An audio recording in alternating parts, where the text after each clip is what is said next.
Bonjour tout le monde. Est-ce que vous arrivez à m'entendre?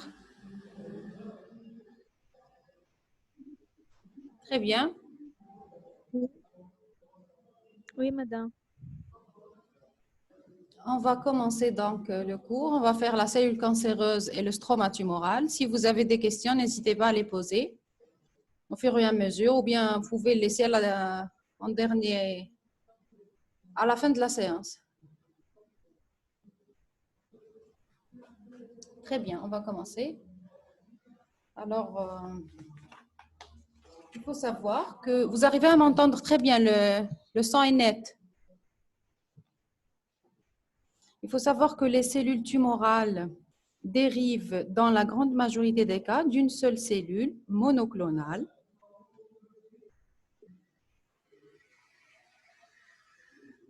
Les particularités des cellules tumorales sont liées à l'accumulation d'anomalies de leur génome, c'est-à-dire leur génotype. Ces anomalies sont le plus souvent acquises au cours de la genèse tumorale, c'est-à-dire au cours de la formation de la tumeur. Mais certaines anomalies génétiques peuvent être d'origine héréditaire. Alors, en général, les clones tumoraux ou bien les cellules tumorales peuvent soit perdre ou bien conserver certaines caractéristiques morphologiques et fonctionnelles des cellules originelles d'où elles proviennent, ou bien acquérir de nouvelles fonctions que les cellules auparavant n'avaient pas. Alors, ces modifications vont s'inscrire à la fois au niveau du noyau et dans le cytoplasme et vont se traduire, bien sûr, sur le plan morphologique. Très bien. Alors, les tumeurs malignes, ce sont des proliférations cellulaires anormales, agressives, elles sont autonomes. Généralement, le tissu cancéreux en lui-même est constitué de cellules cancéreuses, de stroma qu'on va détailler, essayer de connaître les caractéristiques biologiques, morphologiques et fonctionnelles des cellules cancéreuses et de connaître en détail les différents types de stroma. Alors, on passe directement aux caractéristiques biologiques. Très bien, vous laissez les questions à la fin. Très bien, pas de souci. Alors, on va passer directement aux modifications ou bien aux caractéristiques biologiques des cellules tumorales. On commence par les modifications du comportement cellulaire. Il faut savoir que le comportement des cellules tumorales diffère totalement des cellules, bien sûr, normales. Alors, la première caractéristique des cellules cancéreuses, c'est bien l'immortalité. L'immortalité, c'est quoi? Normalement, une cellule normale en culture ne se divise qu'un nombre donné de fois. Ce nombre de divisions varie d'un type cellulaire à un autre, mais en général, ça ne dépasse pas les dizaines de mitoses. À l'issue de ces divisions, la cellule va mourir et va subir une apoptose, une mort programmée. Contrairement aux cellules normales, à l'inverse, les cellules tumorales malignes, elles vont survivre indéfiniment dans un milieu de culture. Donc, c'est la première caractéristique. La deuxième caractéristique, c'est la perte de la dépendance à l'ancrage. Qu'est-ce que ça veut dire? Les cellules tumorales, pour croître, ils ont besoin d'une surface solide, contrairement aux cellules tumorales qui croient sans qu'il y ait de support. Alors, troisième caractéristique, c'est la perte d'inhibition de contact. Normalement, sur le fond d'un flacon de culture cellulaire ou bien les cellules tumorales cessent leur mouvement et leur division lorsqu'il y a formation d'une couche monocellulaire est réalisée. Cette inhibition de la croissance c'est en rapport avec la densité cellulaire. Dès qu'une certaine densité est atteinte, les cellules cessent leur mouvement. Alors, cette inhibition de croissance par la densité cellulaire est appelée inhibition de contact. À l'inverse, les cellules tumorales en culture s'entassent et forment des amas multistratifiés. Il y a une perte de l'inhibition de contact. La perte de l'orientation cellulaire, ça va de soi, les cellules tumorales ou bien les cellules cancéreuses croient de façon anarchique, il n'y a pas une orientation. Par exemple, on peut voir l'exemple au niveau des épithéliums épithélium de revêtement, par exemple, au niveau de carcinome in situ, il y a une modification, non seulement une modification architecturale, mais aussi l'orientation cellulaire de la couche basale jusqu'à la lumière va disparaître. Alors, l'agressivité, les cellules cancéreuses, bien sûr, elles sont très agressives. Elles ont tendance à détruire les cellules normales et à les remplacer, bien sûr. Grâce à quoi? Grâce à leur activité enzymatique. On a aussi l'autosuffisance pour les signaux de croissance. Ça veut dire quoi? C'est-à-dire que généralement, l'homéostasie tissulaire est liée à un équilibre entre prolifération et mort cellulaire. D'accord?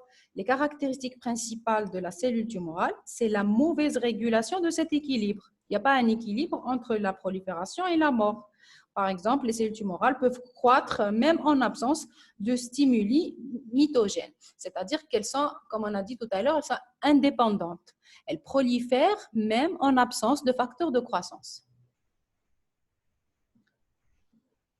Alors, après les caractéristiques du comportement cellulaire en culture, on a in vivo.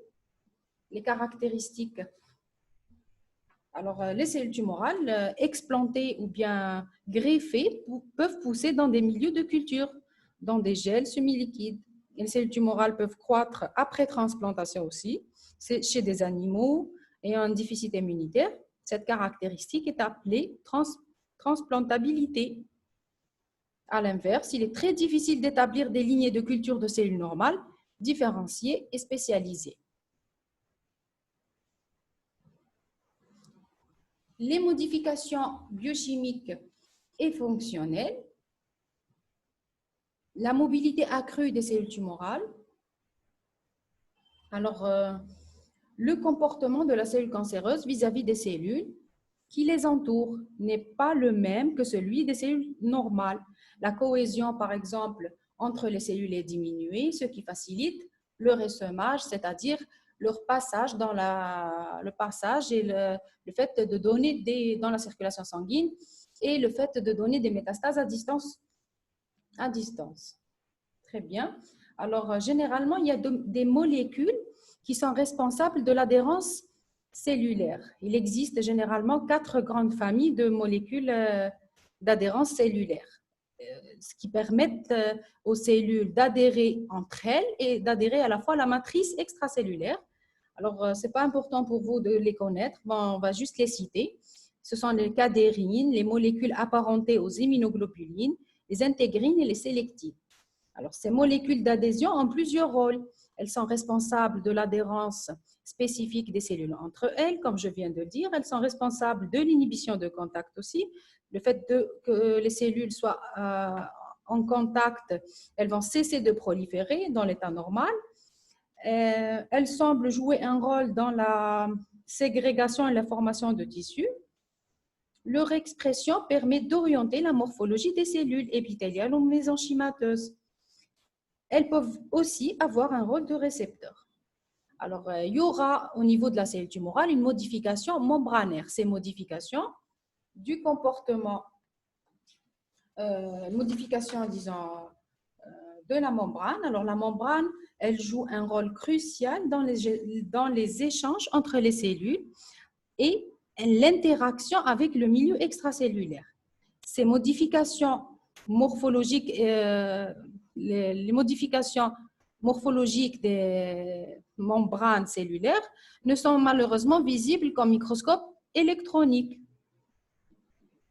Ils ne sont pas pris en compte dans le diagnostic de cancer de routine. Alors, ce qui est important, c'est de connaître qu'est-ce qui va changer exactement au niveau des membranes. On aura soit une anomalie des récepteurs membranaires, augmentation de leur nombre ou bien une perte de la régulation. On aura une modification des enzymes membranaires, modification des antigènes membranaires, modification et on aura aussi une modification de la perméabilité membranaire. Soit elle va augmenter la perméabilité à différents disons, cations ou bien cette perméabilité va diminuer, ce qui va donner un comportement biochimique ou bien des fonctions nouvelles à la cellule. Alors, les modifications cellulaires, plutôt les modifications fonctionnelles, pardon, il y aura soit une conservation des fonctions normales de tissus où elles vont se développer, c'est-à-dire la cellule va garder les mêmes caractéristiques fonctionnelles que les cellules normales du tissu d'origine, ou bien ce qui va permettre en quelque sorte de les reconnaître et de classer la tumeur, bien sûr, selon les caractéristiques biochimiques, coloration standard, immunohistochimique, technique immunohistochimique. Ou bien il y aura une perte des fonctions normales, le tissu normal est dit indifférencié.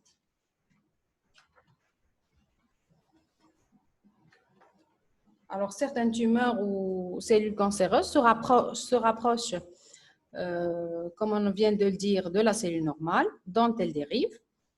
Donc, elles vont représenter des similitudes morphologiques et fonctionnelles. Ce sont des tumeurs dites bien différenciées. Et lorsque ces cellules ne rappellent plus ou moins la cellule normale, ce sont des tumeurs dites moyennement différenciées. Lorsque les cellules vont perdre toutes les caractéristiques susceptibles de rappeler le tissu d'origine, ça va correspondre. On va voir par la suite des images qui correspondent à ces définitions. On dit que le tissu est anaplasique. Alors, la particularité de certaines cellules tumorales, c'est la sécrétion, c'est les marqueurs tumoraux, c'est l'acquisition de fonctions nouvelles. Généralement, c'est un élément d'orientation de diagnostic de cancer et de son origine. Ça permet le dépistage de certains cancers comme au niveau de la prostate. Par exemple, le taux de PSA permet non seulement de dépister des cancers de la prostate, mais aussi ça va nous permettre de surveiller par la suite l'évolution, d'après le taux d'évolution de la PSA, surveiller l'évolution du malade qui est souvent sous traitement. Alors, parmi ces marqueurs tumoraux, on cite les marqueurs, les antigènes oncofœtaux et placentaires. Qu'est-ce que ça veut dire? Comme leur nom l'indique,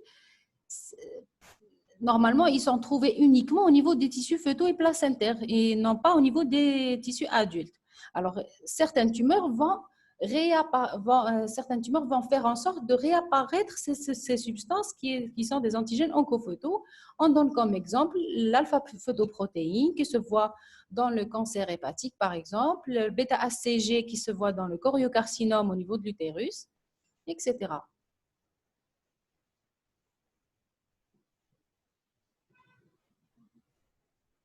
Alors, comme marqueurs tumoraux, on a aussi les hormones et les protéines polypeptidiques. La plupart des hormones peuvent être sécrétées par les cancers. Les cancers, dans les cancers qui produisent normalement ou d'autres tissus. Alors, ils vont être responsables d'un syndrome paranéoplasique, exemple une hyperparathyroïdie, un hypercorticisme. Il va nous permettre par la suite de donner une symptomatologie clinique de la tumeur. Généralement, dans le suivi du patient, ça va disparaître après traitement et réapparaître en cas de récidive. On donne comme exemple la phosphatase acide prostatique, la PSA qu'on a vu tout à l'heure, dans le carcinome de la prostate, les immunoglobulines dans certaines tumeurs lymphoïdes B, PSA. Alors, je l'ai mis sur cette diapo, PSA, c'est la phosphatase acide prostatique. Alors, les critères morphologiques, il faut savoir que c'est les critères qui vont nous permettre de donner ou bien de mettre le diagnostic de malignité. Alors, les modifications, bien sûr, qu'on a vu tout à l'heure, fonctionnelles de la cellule cancéreuse, s'accompagnent de modifications morphologiques qui vont permettre le plus souvent de reconnaître son caractère malin, le caractère malin ou bien cancéreux, juste en l'observant au niveau du microscope optique, bien sûr. Alors, il faut cependant faire deux remarques. Alors, normalement, aucune de ces anomalies morphologiques prises séparément n'est spécifique de la cellule cancéreuse. Alors, pourquoi? Parce qu'on peut avoir des modifications cytologiques identiques dans des pathologies non tumorales, c'est-à-dire au cours des viroses ou bien après une irradiation, etc. Alors, certaines tumeurs avec un comportement authentiquement malin sont constituées de cellules dont la morphologie reste très proche des cellules normales. Ça veut dire que le fait qu'il n'y ait pas d'anomalie cytologique ne veut pas dire que ce n'est pas une tumeur maligne. Parce qu'on prend comme exemple, les tumeurs neuroendocrines peuvent garder, quand elles sont bien différenciées, elles peuvent garder l'aspect du tissu, plutôt d'un tissu organoïde sans atypie cytonucléaire, avec des cellules qui sont monomorphes, qui se ressemblent, il n'y a pas d'atypie, mais ça reste une tumeur maligne du fait de l'extension tumorale, bien sûr, d'autres critères, par exemple morphologiques, la mauvaise limitation, l'invasion vasculaire, l'envahissement des organes de voisinage, ce sont des critères de malignité qui permettent d'affirmer la nature maligne de la tumeur. Alors, voici une image justement qui différencie l'image de gauche, qui est un véritable carcinome in situ, où on peut voir déjà une perte de l'orientation cellulaire. On a des atypies cytonucléaires très évidentes. C'est des cellules qui ne sont pas identiques dans leur taille, dans leur noyau, avec des noyaux hyperchromatiques, irréguliers, tout ce que vous voulez. Par contre, on aura le même type d'atypie cytonucléaire, mais cette fois, l'image de droite, ce n'est pas une tumeur, c'est des lésions post-radiothérapie. Donc, comme on a dit tout à l'heure, il ne faut pas prendre ces critères morphologiques, ces anomalies, il ne faut pas les prendre séparément. Ce n'est pas toujours spécifique du tissu de la cellule cancéreuse. Alors, on va commencer par les modifications nucléocytoplasmiques. C'est-à-dire, on va d'abord prendre la taille des cellules. Dans un tissu normal, les cellules sont de taille généralement plus ou moins égale, alors que dans les cellules tumorales, généralement, elles ont une taille inégale. C'est ce qu'on appelle par anisocytose, c'est l'inégalité de la taille cellulaire. On peut avoir aussi des cellules qui sont monstrueuses avec un gigantisme cellulaire. Alors, passons au noyau. Il y a aussi des modifications du noyau qui permettent de reconnaître la cellule cancéreuse. C'est d'abord l'augmentation du rapport Quel est le critère spécifique de la malignité? On avait dit qu'il n'y avait pas un critère pris à part qui est spécifique de malignité. On va voir ensemble les critères morphologiques, mais il faut toujours garder en tête qu'il ne faut pas les prendre séparément, ces critères. Alors, il faut qu'il y ait un ensemble de critères pour permettre de dire que c'est mal.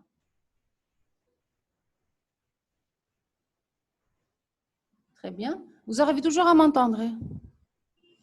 Le noyau, on aura une augmentation du noyau, donc il y aura une augmentation du rapport nucléo-cytoplasmique. La taille inégale des noyaux, par définition, c'est l'anisocariose, c'est ce qu'on appelle par anisocariose.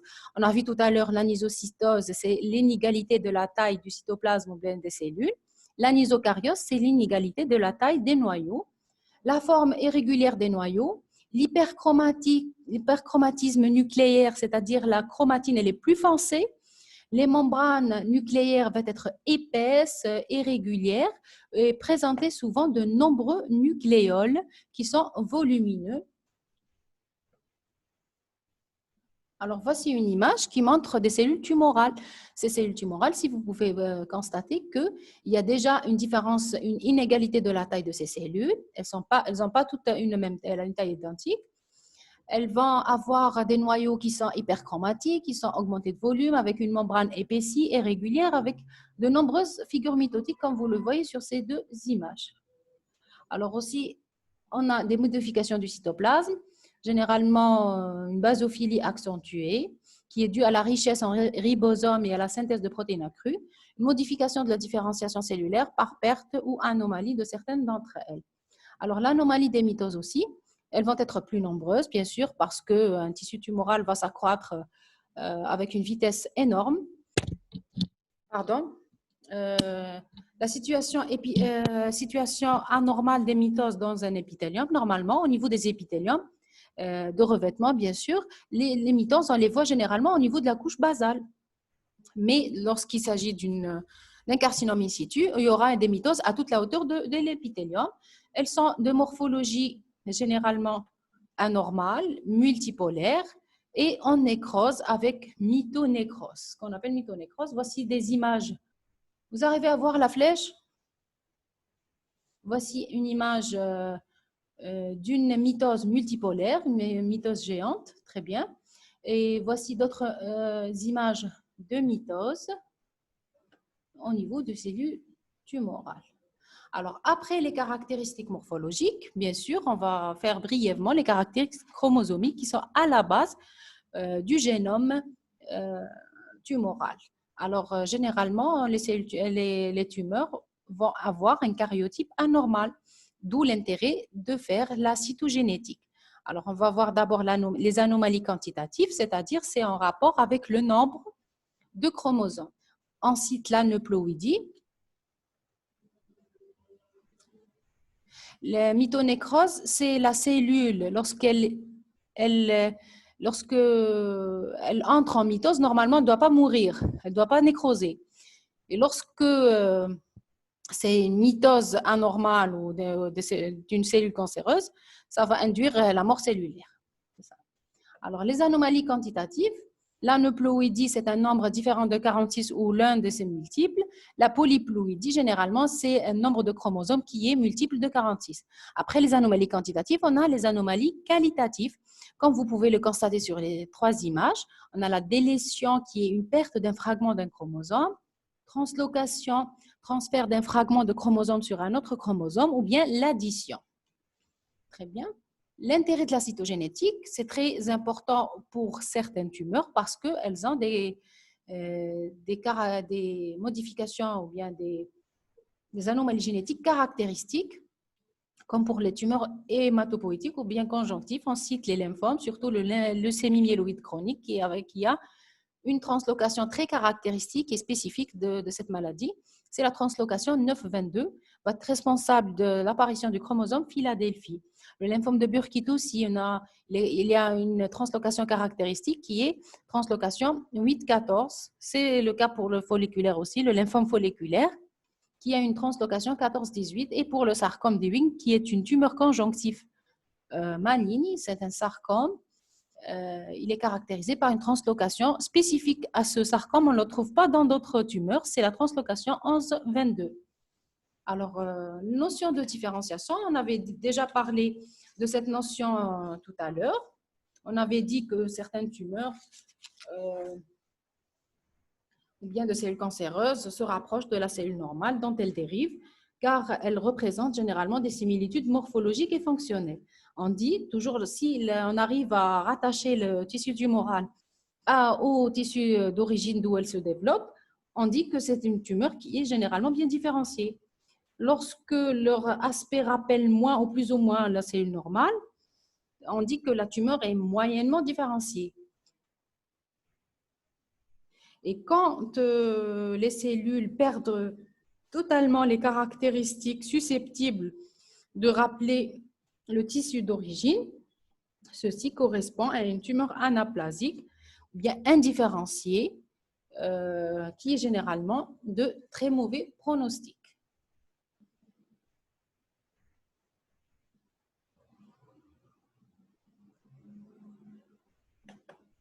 Si je rappelle les caractéristiques de la malignité, je devrais refaire le cours. Alors, voici des images. L'image de haut, un exemple de différenciation. L'image de haut qui représente une muqueuse colique. Une muqueuse colique, alors, elle est faite de glandes, d'épithélium de revêtement. Ces glandes, dans le revêtement, est fait de cellules parfaitement régulières, un noyau basal et un pôle muqueux ouvert. Alors, on peut constater au niveau des images de bas la présence d'un adénocarcinome ou bien d'une tumeur épithéliale à partir des glandes, c'est-à-dire elle est faite de structures glandulaires irrégulières bordées de cellules tumorales. Ces cellules tumorales ont toutes les caractéristiques morphologiques de malignité, c'est-à-dire, comme on l'a cité tout à l'heure, inégalité de la taille des noyaux, inégalité de la taille des cellules, pluristratification nucléaire, mitose au niveau anormal, de situation anormale. Alors, mais sur la première image de droite, on arrive toujours à rattacher on retrouve toujours un aspect glandulaire qui ressemble plus ou moins au tissu d'origine.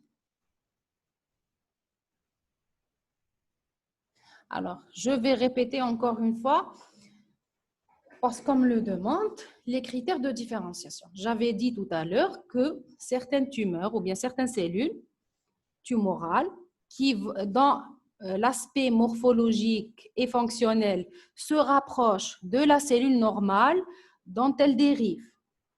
Elles vont présenter des similitudes, c'est-à-dire morphologiques et fonctionnelles. On dit que ces tumeurs sont bien différenciées.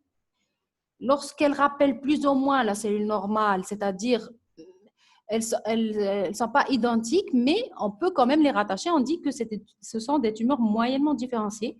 Et lorsque la cellule perd toutes les caractéristiques susceptibles de rappeler le tissu d'origine, ceci correspond à une tumeur anaplasique ou bien indifférenciée. C'est ce qu'on est en train de voir sur les images qui sont...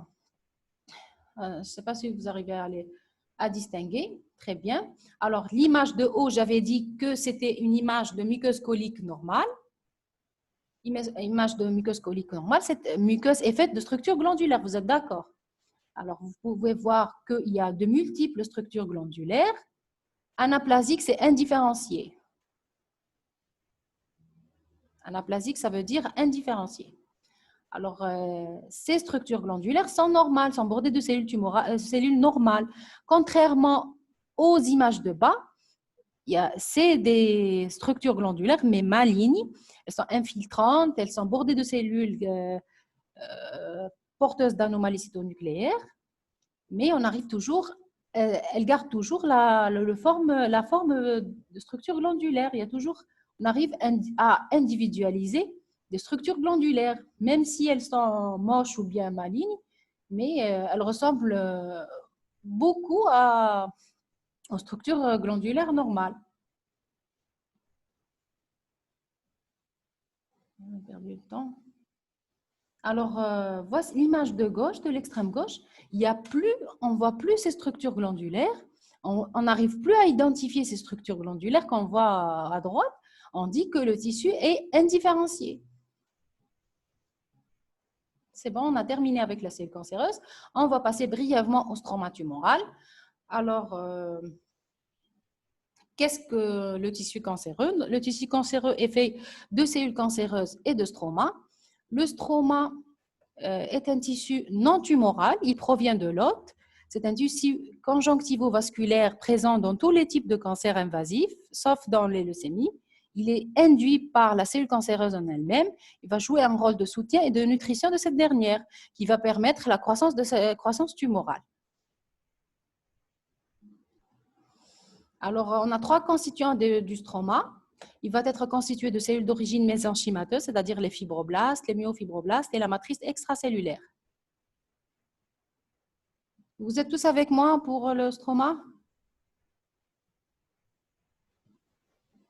Oui. Très bien. Alors, dans l'état pathologique, les cellules cancéreuses vont essayer de dégrader les constituants de la matrice extracellulaire par des enzymes protéolytiques qui sont produites par ces cellules tumorales et qui va induire la formation du stroma. Alors, deuxième constituant du stroma, c'est les cellules inflammatoires. En plus des cellules mésenchymateuses, on a des cellules inflammatoires que vous connaissez sûrement, les lymphocytes, plasmocytes, histiocytes, polynucléaires, neutrophiles, etc. Alors, après ces deux éléments, les cellules d'origine mésenchymateuse et les cellules inflammatoires, on a les vaisseaux qui sont propres à la tumeur, néoformés, c'est-à-dire qui n'existaient pas auparavant. Ils sont très indispensables à la croissance tumorale. Pourquoi? Parce qu'ils vont permettre l'apport d'éléments nutritifs et d'oxygène et vont permettre aussi la dissémination métastatique par le biais d'emboles tumoraux. Très bien, les cellules tumorales plus le stroma de ces cellules vont sécréter les cellules du stroma, c'est-à-dire les fibroblastes et les cellules inflammatoires, vont sécréter des facteurs angiogéniques, c'est-à-dire facteurs qui vont permettre la formation de néovaisseaux. On cite par exemple parmi ces facteurs le VEGF qui va induire la migration, la prolifération et la différenciation des cellules endothéliales qui sont préexistantes déjà dans le site. Les cellules endothéliales, des vaisseaux ou bien des capillaires qui sont préexistantes. Elles vont induire leur prolifération, migration vers la tumeur. C'est une sorte, la tumeur la cellule tumorale va sécréter ces facteurs angiogéniques pour apporter une néovascularisation qui lui est propre.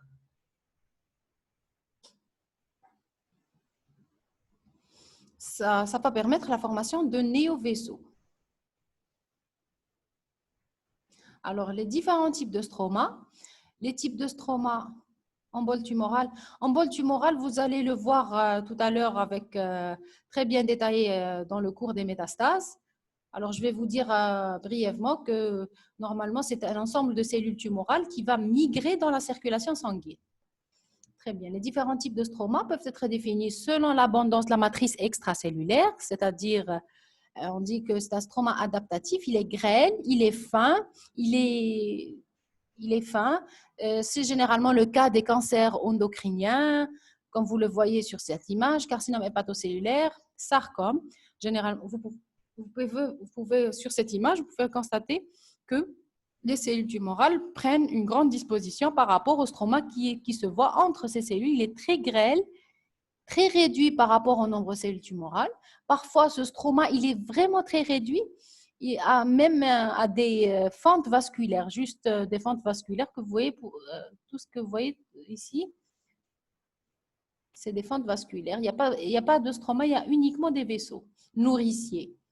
Alors, un stroma, contrairement au premier, un stroma qui soit abondant ou bien fibreux, c'est le cas de la sclère ou bien du cancer du sein, ou bien de la linite gastrique. Généralement, ça va donner une consistance dure à la tumeur. Sur le plan histologique, on va voir, contrairement à la première, les cellules tumorales vont être réduites en nombre,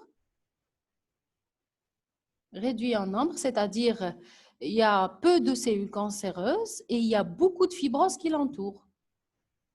Alors, selon les modifications de la matrice extracellulaire, on aura un stroma IL1, lâche, un stroma amyloïde avec une substance amyloïde, c'est le cas du carcinome médulaire de la thyroïde, ou bien un stroma métaplasique avec une métaplasie osseuse et cartilagineuse. Voici une image d'un stroma amyloïde dans le carcinome médulaire de la thyroïde.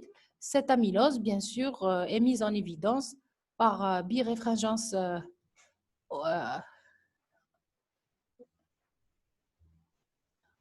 Vous voyez une biréfringence verdâtre après l'utilisation du rouge Congo. Très bien, le stroma chondroïde, c'est des chondrocytes, c'est du cartilage. Et on aura aussi des modifications selon la réaction inflammatoire. Il y a certains stromas qui sont très riches en cellules inflammatoires. Ils sont appelés stromas lymphoïdes. Ils sont de meilleurs pronostics. Exemple, le carcinome médulaire du sein. Stroma riche en polynucléaires éosinophiles, lymphome de Hodgkin par exemple. Un stroma histiocytaire et granulomateux épithélioïde se voit surtout au niveau des tumeurs germinales testiculaires, comme le séminome. Voici une image d'un stroma abondant lymphocytaire où on voit beaucoup plus des lymphocytes. Alors, en conclusion, il faut garder en tête que le stroma fait partie du tissu tumoral.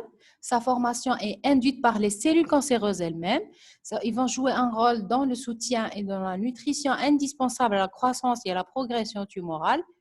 Il va représenter aussi une cible potentielle dans les traitements de cancer en utilisant les anti-VEGF, c'est-à-dire